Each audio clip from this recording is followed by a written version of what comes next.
সাথেই মারা যাওয়া উচিত ছিল। যদি মারা যেতাম তাহলে আজকে এই ছাগলেরা এত কথা বলতে পারত না।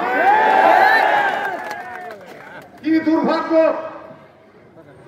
আমরা মুক্তিযুদ্ধ না করলে আজকে যারা বড় বড় কথা বলে তারা জানোর সন্তান হতেন কিনা আমরা কেউ বলতে পারি না।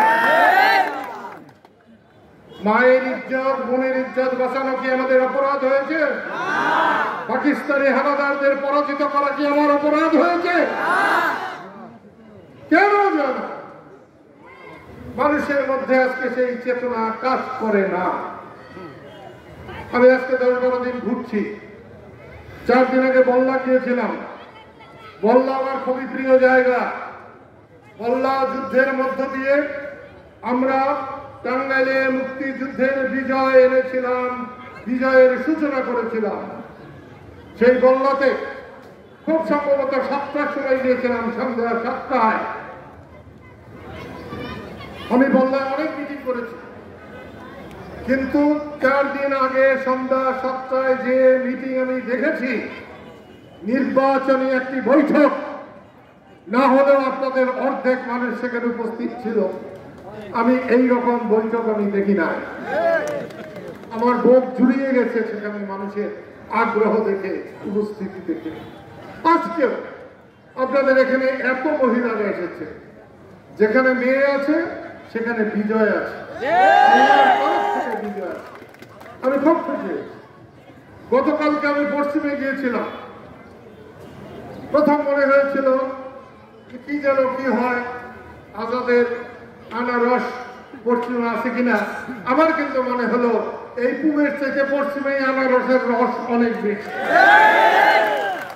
আমার মনে হলো, আমি লম্বা চূড়া মানুষ, আমরা সবাই লম্বা, আমরা লম্বা চূড়া মানুষ, প্যাঁচ পুষ বুঝি না, আল্লাহ রসুল ছাড়া কাউরে ভয় করি না। লতিফ ভাইকে আপনারা ভোট দিচ্ছেন। লতিফ ভাইয়ের কাজের জন্য তার সব থেকে ছোট জন, উনি হলেন বড়, এটা হলো ছোট। মা আমাদের হাতে তুলে দিয়ে গেছে। আপনারা যদি তাকে ভোট দিয়ে উপজেলা পরিষদের চেয়ারম্যান করেন, আমি বলতে পারি সারা টাঙ্গাইল তো বটেই, সারা বাংলাদেশে শ্রেষ্ঠ চেয়ারম্যানের দায়িত্ব এই আজাদ। কাজের মানুষকে কাজ দিতে হয়। আমি তো খুব খুশি হয়েছি। সোনাবাড়ি ইলেকশনের সময় আমি এখানে এসেছিলাম, এরকম মানুষ হয়েছে। আজকে তার সাথে একটু বেশি মানুষ, একটু হইলেও বেশি, এবং বহু জায়গা থেকে এসছে। আমি সখীপুরের লোক দেখতেছি, বুঝে জালাল এসছে, জালাল মেম্বার কাটলা জানে, গেল্লাওকে দেখলাম কাটলা জানে।